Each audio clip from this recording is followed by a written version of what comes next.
তার পিছুটা নেই যে ব্যাংকার। আমরা মধ্যবিত্তরা বয়স্ক লোকেরা আমরা তো আপনার পেছনের পরিবারের কথা চিন্তা করি, আমরা আমাদের ছেলে মেয়েদের কথা চিন্তা করি। আমি যদি আজকে গুলি খেয়ে পড়ে যে আমার পরিবারের কি হবে এই চিন্তা করেছি, তাই না? আপনার তো কম কষ্ট করেননি। কতবার জেলে গেছেন, কতবার মার খেয়েছেন, পুলিশ পেরেছে, বাড়ি অত্যাচার করেছে। এই বুক পেটে দিয়ে দাঁড়িয়ে থাকা সাইড রংপুরে যেভাবে দাঁড়ালো, that was the turning point of the movement. এই বিষয়গুলো আমাদেরকে চিন্তা করতে হবে। সুতরাং ছাত্রদের সঙ্গে আমাদের কখনই কোন দূরত্ব সৃষ্টি করা যাবে না। সবসময় মনে রাখতে হবে এরা তরুণ, এদের অনেক উদ্দীপনা। আমরা যখন ছাত্র ছিলাম আমরা তো এরকমই ছিলাম। আমরা ব্যক্তি সমাজতন্ত্র করবো, বিপ্লব করবো, সবকিছু উড়িয়ে দিব, নতুন সমাজ সৃষ্টি করেছি। এখনো চিন্তা করি এটাই করবো। আমার তো সেই শক্তি নেই, তার সেই শক্তি আছে, সে পারে পেতে দাঁড়াতে। এই জন্যই এই জিনিসটা আমাদেরকে ধারণ চিন্তা করতে হবে। ছাত্ররা অনেক কথা বলছে, বলবে, সে বড় অধিকারও আছে। আমরা বয়স হয়ে গেছে, আমরা আবার একটু হিসাব করি কোনটা করা যাবে, কোনটা করা যাবে না, কোনটা এখন করা ঠিক হবে, কোনটা এখন করা ঠিক হবে, তাই না? সেই কারণে আমরা বলছি যে দ্রুত নির্বাচন হওয়াটাই এই দেশের জন্য, জাতির জন্য মঙ্গল। কেন বলছি? আমাদের অভিজ্ঞতা থেকে এই ধরনের সরকার যতদিন বেশি থাকে তত সমস্যা তৈরি হবে। কেন? এর তো ম্যান্ডেট নাই, এত নির্বাচিত সরকার নয়, এর পেছনে শক্তিটা কোথায়? এই জন্যে এই সরকারকে ওইটা চিন্তা করতে হবে যে আমি যত দ্রুত সময় পাই প্রয়োজনীয় যে সংস্কারগুলো, যেগুলো নিয়ে আমরা কথা বলেছি 2 বছর আগে, আমাদের 31 দফা 2 বছর আগে দিয়েছি আমরা সংস্কার, তাই না? দেখি চুপ করে থাকে, কেন কথা বলে না? মনে হয় না আমার কথাগুলো জানতে যাচ্ছে। আপনি কথা বলবেন, রেসপন্ড করবেন, ধন্যবাদ। কিন্তু মাঝে মাঝে রেসপন্ড করতে হয়। এটা আমরা 2 বছর আগে দিয়েছি। কেন? আমরা নিজেরা উপলব্ধি করেছি যে এই বিষয়গুলোর পরিবর্তন দরকার। আমরা তো আপনার প্রধানমন্ত্রীর ক্ষমতা আর রাষ্ট্রপতির ক্ষমতা আপনার পার্থক্য করতে বলেছি, ভাগ করতে বলেছি। এক ব্যক্তিকে বেশি ক্ষমতা দেওয়া যাবে না। একজন ব্যক্তি 2 বারের বেশি প্রধানমন্ত্রী হতে পারবে না। আমরা বলেছি পার্লামেন্টারি কক্ষ বিশিষ্ট হতে হবে, তাই না? আমরা বলেছি যে বিচার বিভাগকে সংস্কার করতে হবে, প্রশাসনকে সংস্কার করতে হবে, যারা ঘুষ খায় প্রশাসনে তাদেরকে দূর করতে হবে, ধ্বংস করে। যারা ঘুষ খায় রাজনীতিবিদ, তাদের রাজনীতি করার সুযোগ দেওয়া যাবে না। পরিষ্কার কথা। এগুলো না করতে পারলে আমার সমাজ পরিবর্তন হবে না, রাজনীতি পরিবর্তন হবে না। যত এলোমেলিগুলো আছে সেই এলোমেলিগুলো আমাদের ঠিক হবে না, ঠিক না? আপনার গত কাল পরশু আমাদের ভারপ্রাপ্ত চেয়ারম্যান তারেক রহমান সাহেব যে সমস্ত বক্তব্য দিয়েছেন, আজকে পত্রিকায় দেখবেন অনেক পত্রিকা এডিটোরিয়াল লিখছে, মতো পত্রিকা এডিটোরিয়াল দিয়েছে যে বিএনপি যে কথা বলছে এখন সেই সব কথাগুলোই সঠিক কথা। চেয়ারম্যান তারেক রহমান সাহেব যে কথাগুলো বলছেন এটা এখন মানুষ গ্রহণ করছে। কারণ আমাদের বললাম আমাদের বয়স হয়েছে, আমাদের মাথার মধ্যে আমরা চিন্তা করি। এই জন্য বাসুদেব একটা কথা বলছিলেন, খুব দামি কথা। তিনি বলেছেন put the old head on the young shoulder. যুবকের কাঁধে মস্তিষ্ক, বয়স্কদের মস্তিষ্কটাকে বসিয়ে নাও। তাহলে কি হবে? তোমার অভিজ্ঞতা, তোমার সাহস, তোমার যোদ্ধা সব এগিয়ে, তাই না? এই কথাটা বুঝতে হবে আমাদের সময়। ওই ছাত্রদেরও বুঝতে হবে, আমাদের বুঝতে হবে। এখন তো ছাত্রদের তরুণ যুবক বলতে চাইলেই সবকিছু পাল্টে দিতে, কতটুকু আমরা পারবো, কতটুকু পারবো না সেসব আমরা। এই জন্য আমরা বলেছি যে আমরা অবশ্যই সংস্কার চাই। আমরাই আগে বলেছি এটা আপনাকে যৌক্তিক সময়ের মধ্যে করতে হবে। এমন সময় যেন না নেয় যে সময় নিতে গেলে জনগণের মধ্যে ভ্রান্ত ধারণা হচ্ছে কি হবে যে আপনি ক্ষমতায় থেকে যেতে চাইছেন। সেই সমস্ত অভিজ্ঞতা আমাদের আছে। ওই ফখরুদ্দিন মনিরুদ্দিনের সরকার তারা আপনার এসে এখানে একটা পার্টি করার চেষ্টা করছিল, মনে আছে আপনাদের? ক্ষমতায় থেকে দল করবে, মানুষ তো সেটা নেয়নি, নিয়েছে কি? তারা আপনার ইলেকশন দিয়ে পালিয়ে যেতে হয়েছে, তাই না? হাসিনাকে পালাতেছে। হাসিনা পালিয়ে গেছে কেন? হাসিনা পালিয়ে গেছে সে চিন্তা করতে ভুল করেছে। আমরা বারবার বলেছি দেয়ালের লিখন পড়ে মানুষের চোখের ভাষা বোঝেন। মানুষ এখন আপনাদের আর চায় না, আপনারা দেশটাকে ধ্বংস করেছেন, আমাদের কথা তারা শোনে না, শুনে উল্টো নির্বাচন ব্যবস্থা ধ্বংস করেছেন, ছাত্রদের গুলি করে হত্যা করেছে এবং শেষ পর্যন্ত পালিয়ে গেছে। আমাদের ছেলে মেয়েরা আমার প্রিয় বলে পালাইছে বলে আমরা পড়াইছে, হাসিনা পড়াইছে, তাই না? এখন ওই জিনিসটা আমি আবারও রিপিট করতে চাই যে আমরা এমন কাজ যেন না করি, কেউই না, যে কাজ আমাদের দেশকে আবার অনিশ্চয়তার দিকে, অস্থিরতার দিকে নিয়ে যাবে। আমি সংক্ষিপ্ত করে নিয়ে আসছি। মৌলানা ভাসানী আমাদের দেশে পথ বারবার দেখিয়েছে। মৌলানা ভাসানী হলেন, তাকে কি বলতে জানেন? Prophet of violence.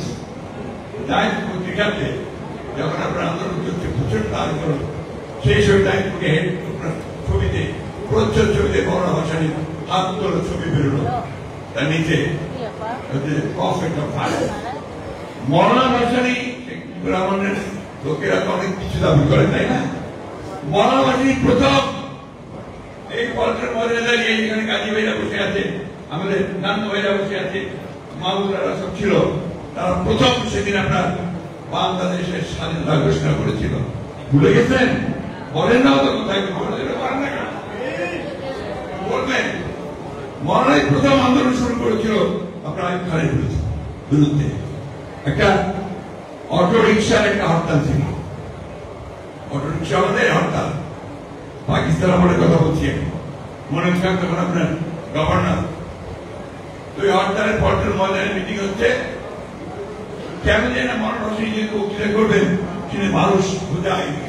তখন কিন্তু ট্রাক দিয়ে মানুষ আনতে হতো না, বাস দিয়ে আনতে হতো না, টাকাও দিতে হতো না কাউকে, মানুষ সব চলে আসতো পল্টের মধ্যে। বসে বাদাম খাত, বাদাম কিনে বসে বসে বাদাম খেতে বল।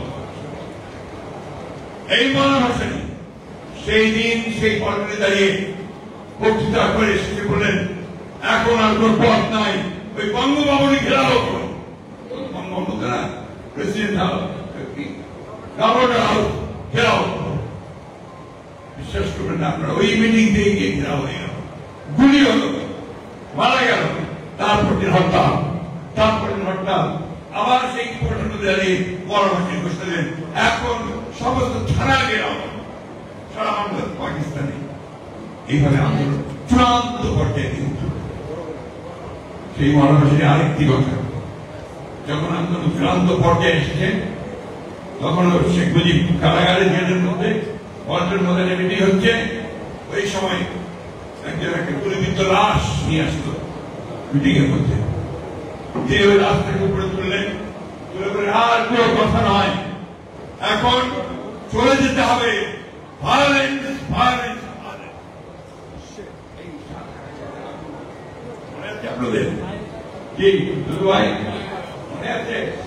ঢাকা শহর আগুন জ্বলে উঠল, 3 দিনের মধ্যে আইয়ুব খানকে বলতে শেখ মুজিবকে বের করে এটা ছিলেন মৌলানা। একদিকে যেমন তিনি আগুন দিয়ে জ্বালিয়ে উঠাতে পারতেন, তিনি আবার সাথে ঠান্ডা করিয়া তার জীবনযাত্রা শুনেছেন।